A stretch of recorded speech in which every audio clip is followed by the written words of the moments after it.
kewajiban kita sebagai hamba Allah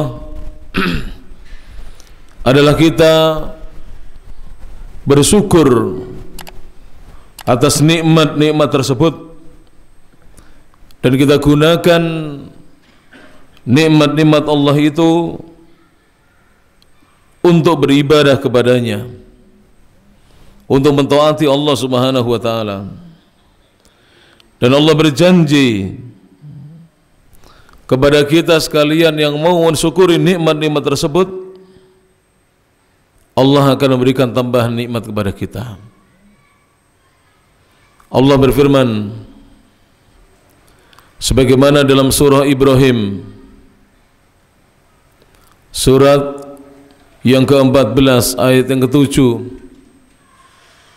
kata Allah Subhanahu wa taala, a'udzubillahi minasyaitonir rajim, wa ita'adzana rabbukum, dan ingatlah wahai Nabi Muhammad, wahai Rasulullah, ketika Allah Rabb kalian memberikan maklumat kepada kalian, la in syakartum la azidannakum, sungguh benar-benar jika kalian bersyukur kepada Allah Subhanahu wa taala, niscaya aku Allah akan berikan tambahan nikmat kepada kalian. Wa la in kafartum, namun jika kalian kufur atas nikmat-nikmat yang aku berikan kepada kalian, kalian tidak mau mensyukurinya, inna adzabi lasyadid, ketahuilah sungguhnya siksaku, kata Allah, amatlah berat bagi mereka-mereka yang kufur nikmat. Para bapak dan ibu kaum muslimin dan muslimat yang rahmati Allah Subhanahu wa taala, dan kesempatan malam hari ini kita lanjutkan kajian rutin kita membahas kitab Al-Wasatiyyatu wal-I'tidal, sikap pertengahan dan adil, wa atharuhuma, dan apa pengaruh dari keduanya, ala hayatil muslimin, pengaruhnya terhadap kehidupan kaum muslimin. Sebuah kitab yang disusun oleh Syekh Saleh bin Abdul Aziz bin Muhammad bin Ibrahim Al-Utsai, hafizahullah ta'ala, semoga Allah Subhanahu wa ta'ala menjaga beliau. Beliau mengatakan di pembahasan bab berikutnya, asbabus tsabati 'alal wasatiyah, sebab-sebab yang menjadikan seorang itu ats-tsabat, teguh, 'alal wasatiyati, atas sikap pertengahannya.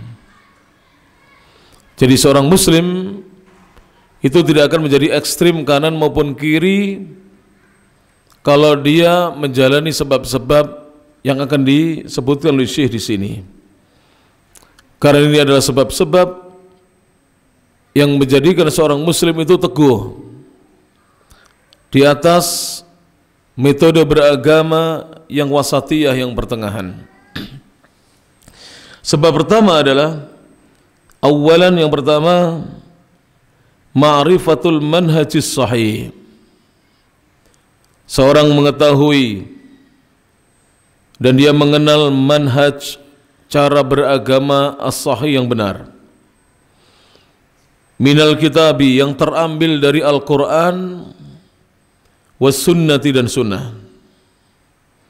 Jadi sebab pertama, cara pertama agar kita bisa teguh di atas jalannya Rasulullah sallallahu alaihi wasallam, yaitu mengikuti manhaj pertengahan, tidak ekstrim, tidak ghulu, maka adalah ma'rifatul manhajis sahih. Seorang wajib mengenal dan mempelajari cara beragama, metode beragama yang benar. Minal kitabi, yang metode tersebut diambil dari Al-Quran, was sunnati, dan as-sunnah, wa kalami ahlil ilmi, dan juga diambil dari ucapan-ucapan para ulama, ar-rasikhina fih, yang mereka betul-betul mendalam keilmuannya tentang bagaimana metode beragama yang benar. Jadi para jemaah rahmati Allah Ta'ala, saya katakan tidak sedikit dan banyak sekali kaum muslimin yang semangat mempelajari agamanya. Saya katakan banyak sekali dan tidak sedikit. Namun yang kurang banyak adalah yang ketika mempelajari agamanya, mempelajari dengan metode yang benar. Karena kebanyakan kaum muslimin sebatas ikut pengajian. Yang mengisi pengajian pun sebatas menyampaikan pengajian, yang penting ada pengajian. Tapi metode yang ditempuh bukan metodenya Rasulullah sallallahu alaihi wasallam, bukan metodenya as-salafus salih, bukan metodenya para sahabat, bukan cara yang dulu dipegangi oleh para tabi'in, dan bukan pula jalannya para tabi'ut tabi'in. Saya beri contoh. Sering kita mendengar pengajian dari seorang dai. Dari pertama dia mulai pengajiannya di-share atau disiarkan, belum ada ceramahnya yang membahas tentang tauhid. Dari dulu dia pertama ngaji sampai sekarang dia ngaji. Silakan dicek. Ada dai-dai yang demikian. Tidak pernah menyinggung sama sekali tentang tauhid. Tidak pernah dia menyinggung tentang kesyirikan-kesyirikan.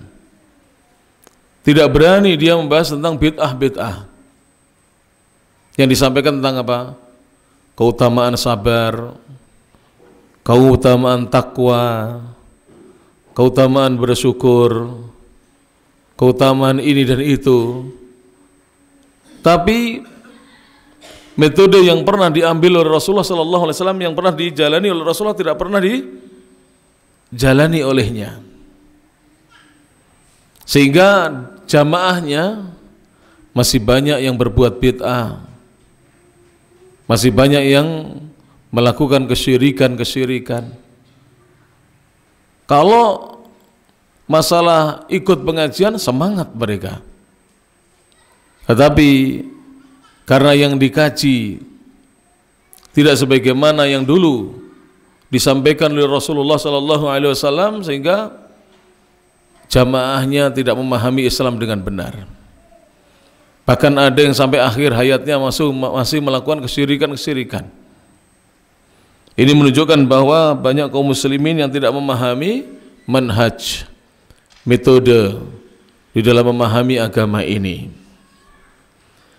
Lalu beliau mengatakan, li'annal manhajas sahiha, karena metode yang benar itu yahtaju, membutuhkan, ila ma'rifati nususihi, untuk mengetahui nas-nasnya, wa adillatihi, dan dalil-dalil yang dijadikan sebagai dasar dalam beragama. Jadi kalau kita ingin menjalani agama ini dengan metode yang benar, cara yang benar, maka kita butuh kepada mempelajari nas-nasnya terlebih dahulu, dalil-dalilnya. Jadi banyak dai yang ayat yang berbunyi wa ma khalaqtul jinna wal insa illa liya'budun, bukan hanya tidak pernah mengajarkannya, tidak hafal.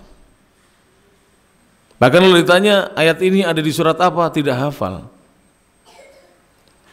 Bagaimana ucapan ulama, tafsiran tentang ayat ini, tidak tahu.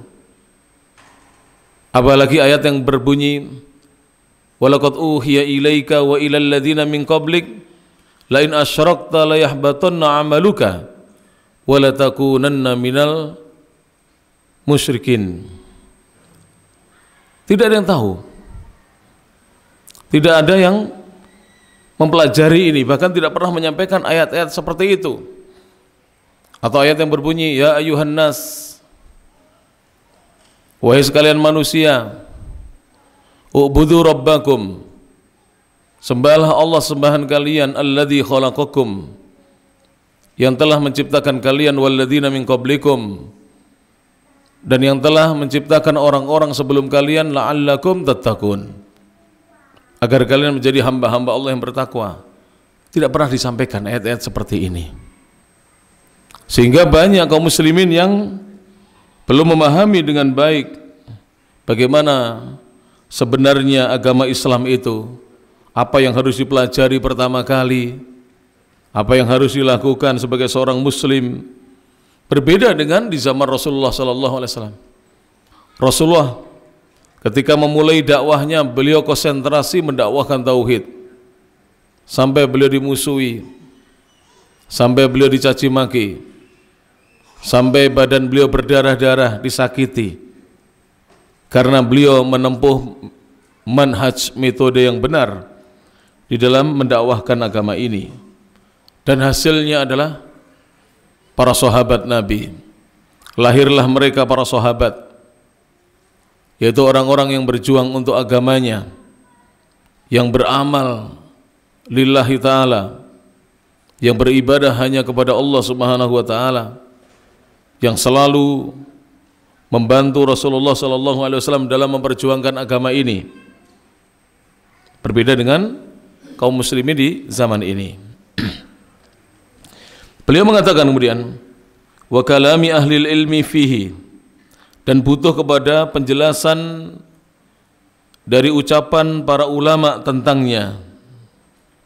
Walam yu'tan nasa illa min bu'dihim anith thabati alal manhajil haq, dan tidaklah datang secara tiba-tiba musuh-musuh menemui manusia, melainkan disebabkan jauhnya mereka dari ats-tsabat, tegar dan kokoh, alal manhajil haqqi, di atas metode yang benar, wali'tidal, dan bersikap adil, wal wasatiyah, serta mengambil jalan pertengahan.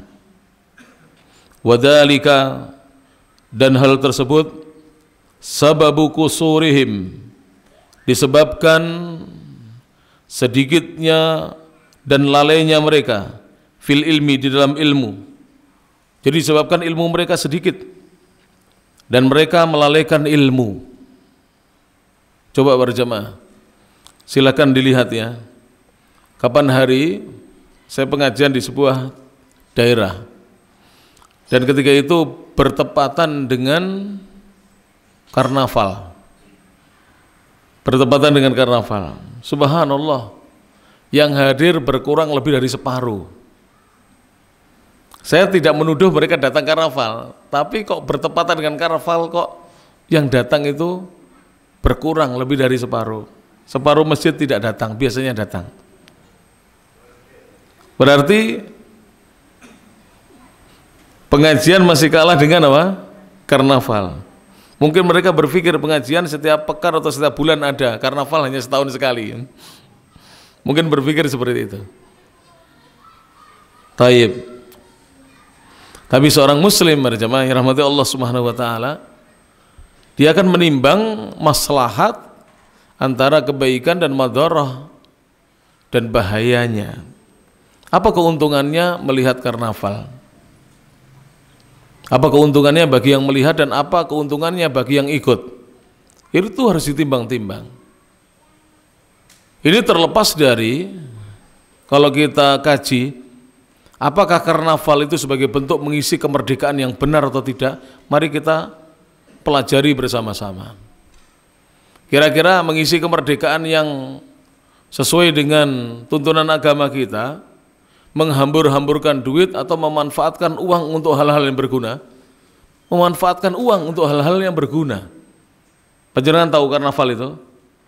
Satu sound system horeg itu satu hari disewa 60 juta.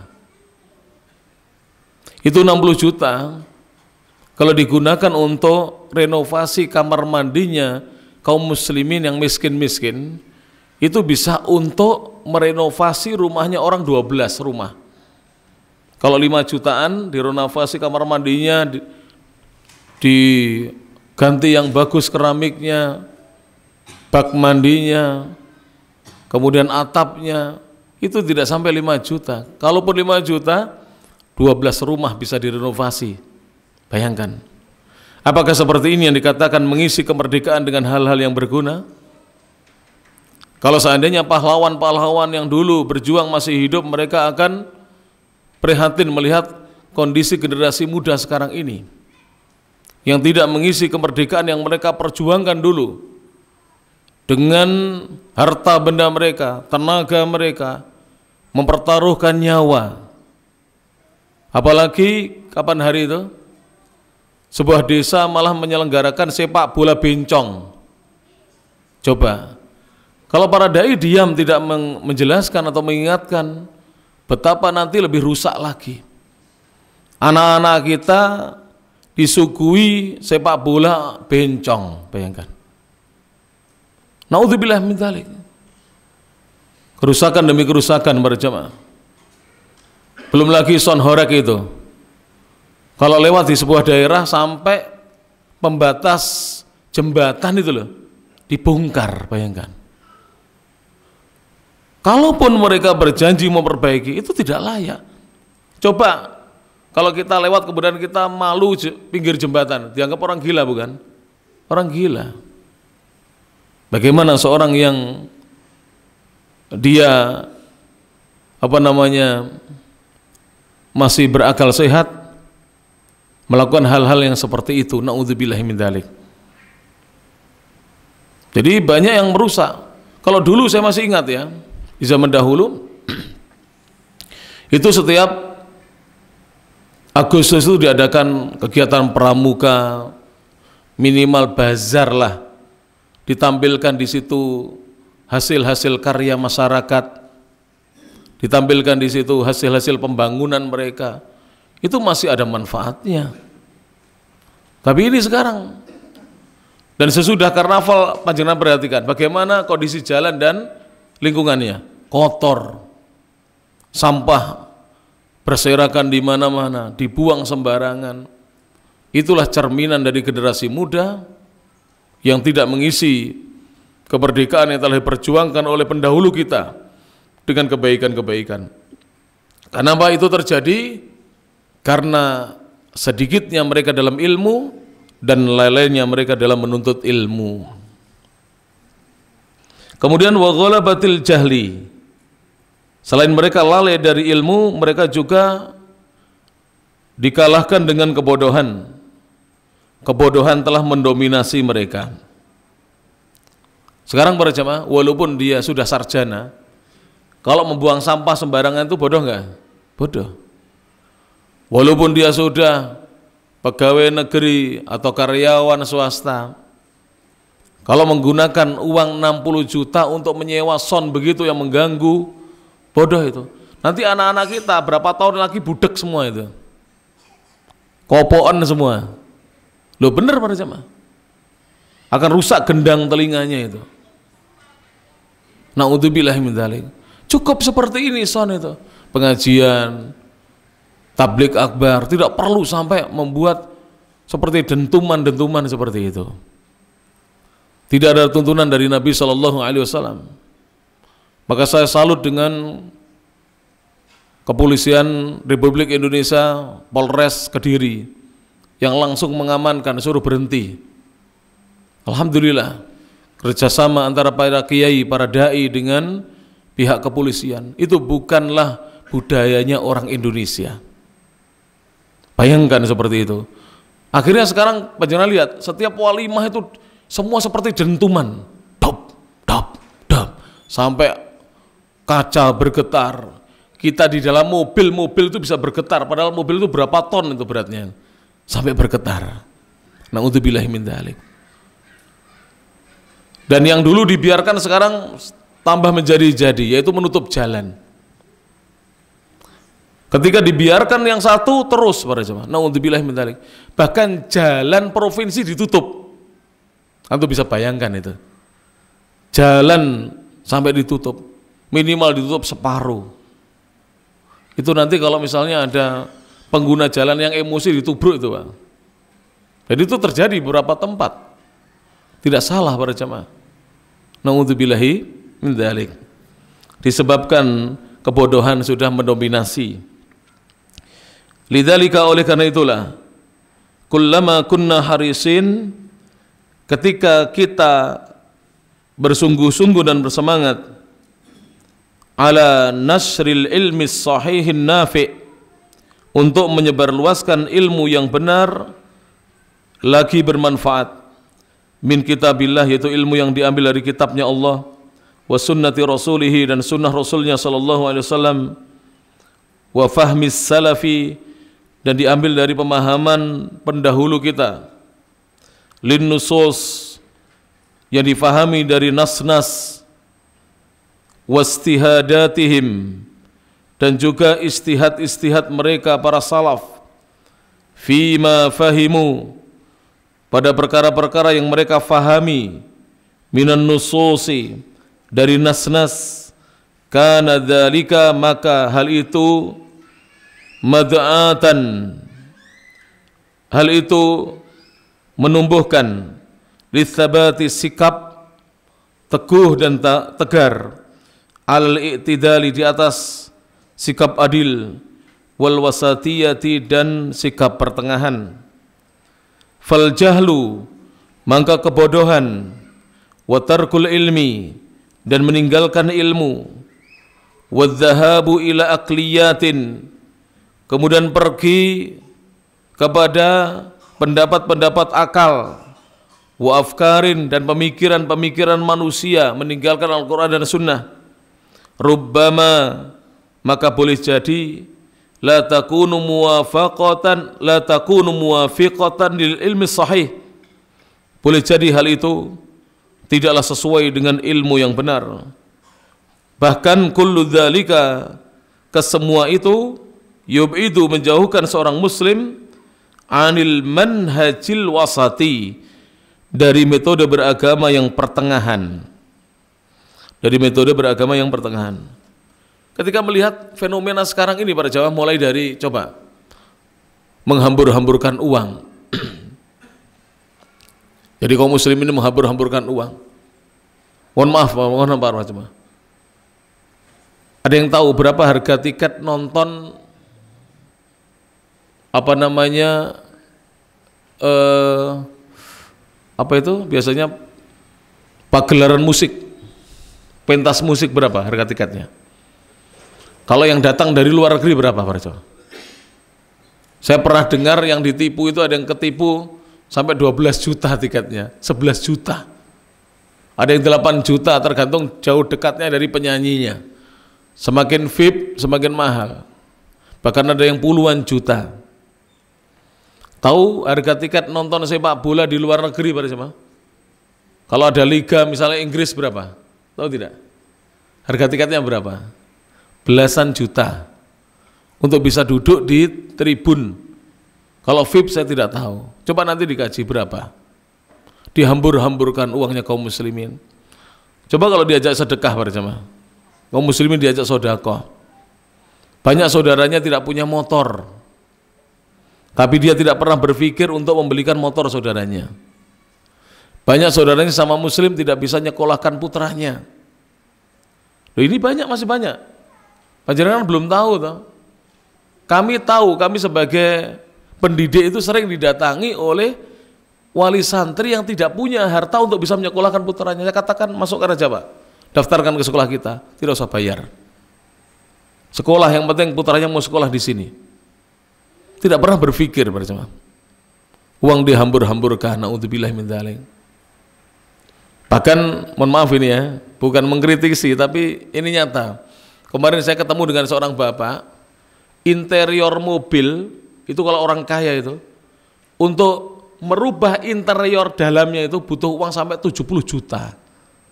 Bisa beli mobil lagi. Untuk menghias itu lah. Apalagi diisi sound yang jedak-jeduk gitu.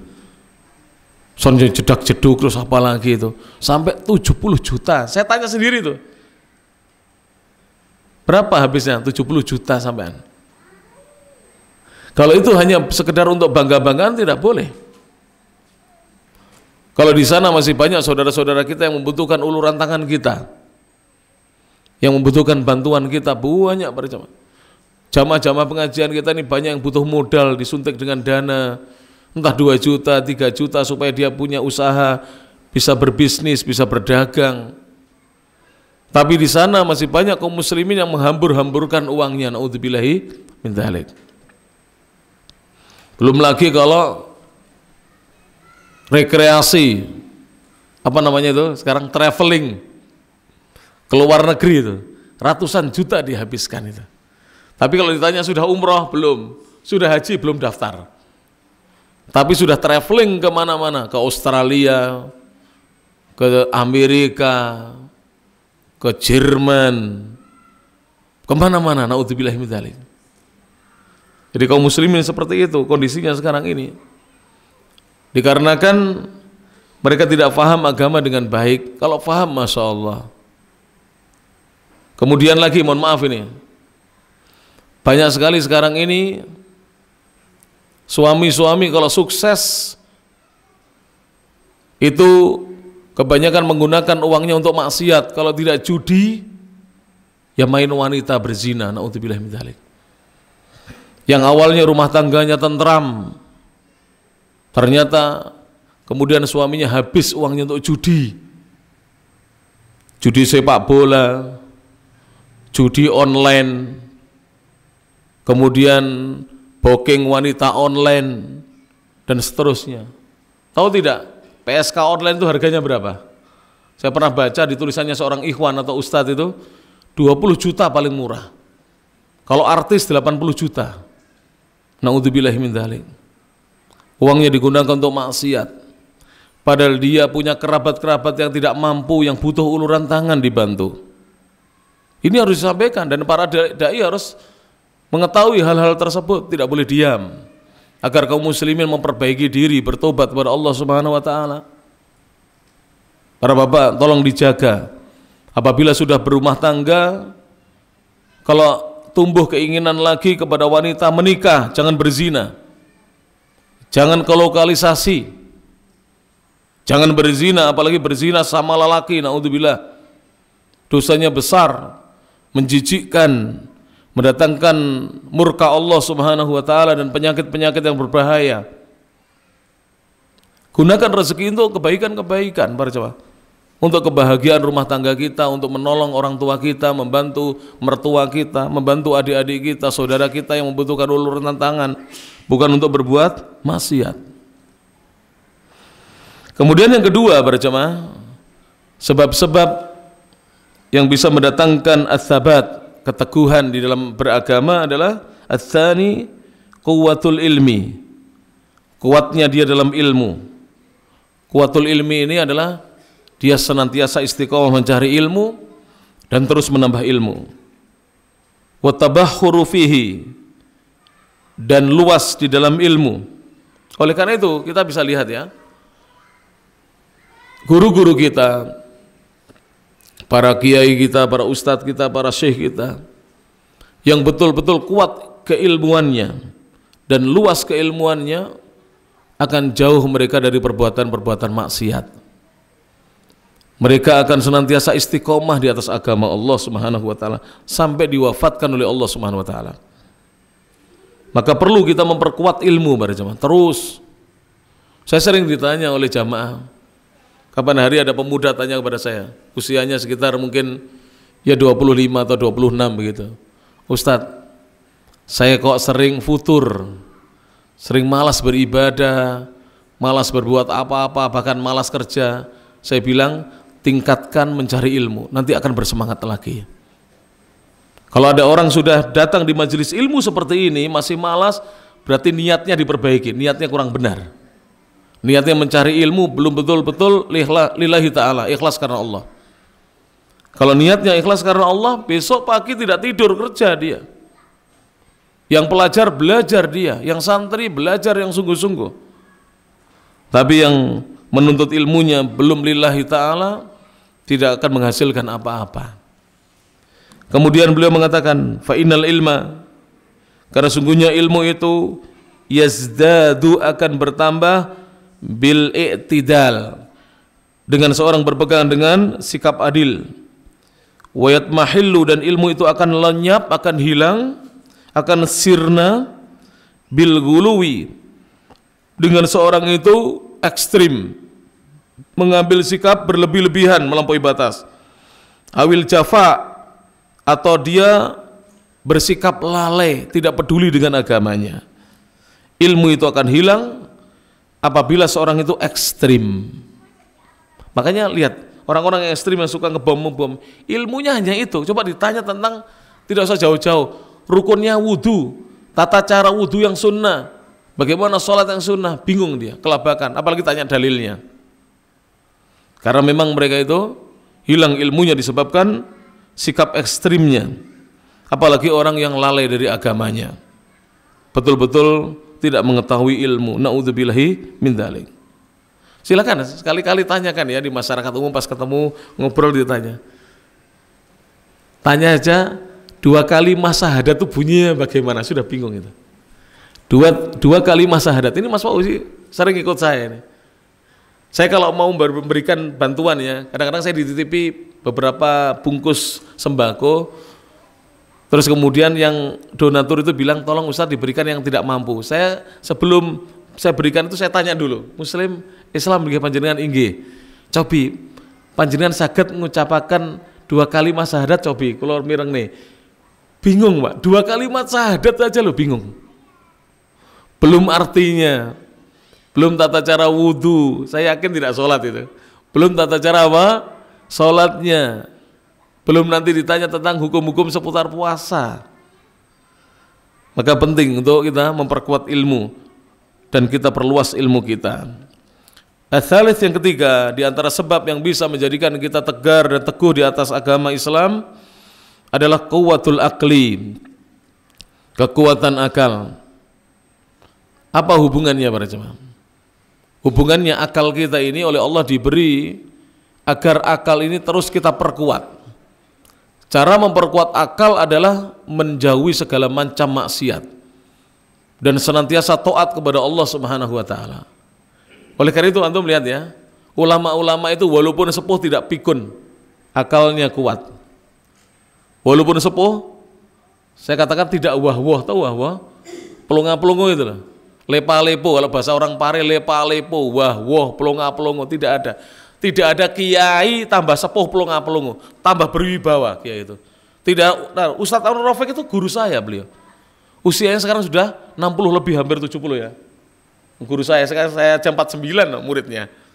Dulu saya diajar beliau usia 25 saya. Sekarang saya sudah 49. Kira-kira beliau sekarang ini sudah 68 lah mungkin, kurang lebih. Coba kapan-kapan ditanya. Usianya itu 69-an, hampir 70. Lihat pelongo-pelongo tidak berwibawa. Dari dulu ya begitu, suaranya aja tetap. Coba lihat ya, orang yang rajin bermaksiat kepada Allah, umur 50, pelongo-pelongo suaranya sudah nggak cetol. Tapi ustadz-ustadz kita sudah sepuh, suaranya masih terang, masih jelas. Kalau khutbah masih berapi-api, dijaga oleh Allah Subhanahu wa taala. Kiai-kiai kita lihat. Di sini di Mojokerto ada kiai terkenal. Kiai Ikhlas apa namanya? Ilyas apa? Kiai Ilyas. Sudah sepuh itu. Kalau cerita itu cetol, suaranya jelas, padahal sudah ompong beliau. Suaranya jelas. Guru saya, Kiai Haji Agus Ali Masyhuri itu guru saya, Gus Ali itu. Beliau itu ompong, tapi kalau bicara bagaimana? Jelas, gamblang. Suaranya betul-betul besar, menggema, berwibawa. Lihat orang-orang yang bertakwa kepada Allah Subhanahu wa taala. Tapi ahli maksiat bagaimana? Pelongo itu. Masih umur 50 sudah pelongo. Terlalu banyak maksiat, naudzubillahi min dzalik. Akalnya tidak dijaga oleh Allah Subhanahu wa taala. Oleh karena itu tidak boleh mabuk. Kenapa? Karena al-khamr, kata para ulama itu yukhammirul akla, menutupi akal. Makanya rata-rata orang-orang yang suka mabuk itu akalnya apa? Berubah para jemaah. Bahkan ada sebagian mereka yang stres disebabkan banyak mabuk, naudzubillahi min dzalik.